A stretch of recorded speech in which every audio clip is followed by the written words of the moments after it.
సిటీలో 23 థియేటర్లని హౌల్డ్ చేశారు. 23 థియేటర్లు పర్సంటేజ్ వేస్తేనే వేస్తామని చెప్పి లిస్ట్ ఇచ్చారు మన తెలంగాణ ఛాంబర్ నుంచి.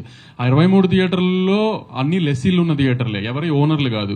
ఇప్పుడు వీళ్ళందరూ మాకు నష్టాలు వస్తున్నాయి, లెస్సీలు చెప్పేది ఏంటి, వీళ్ళందరూ మాకు నష్టాలు వస్తున్నాయి కాబట్టి మీరు పర్సంటేజ్ చేయాలంటున్నారు. నష్టాలు వస్తున్న వ్యాపారం ఎవరు చేయమంటున్నారు? వాళ్ళు మేము థియేటర్లు వదిలేయమని అడుగుతున్నాం.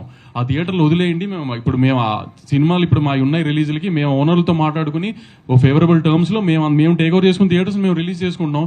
మీరు లాస్ వస్తుంది అంటున్నారు కదా, లాస్ వస్తున్న థియేటర్లు పట్టుకుని ఎలా ఆడాల్సిన పనే ఉంది, వదిలేయచ్చు కదా. అంత త్యాగాలు చేయాల్సిన అవసరం ఏం లేదు కదా, వదిలేయచ్చు కదా థియేటర్లు. మరి లాస్ రాకపోతే ఎందుకు పట్టుకుని ఎలా ఆడుతున్నారు థియేటర్ని?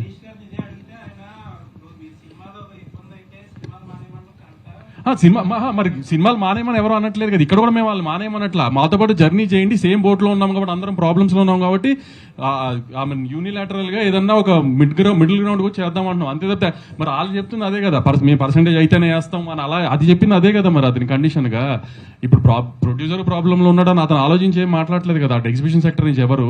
మరి దాని అర్థం ఏంటి ఇంకా?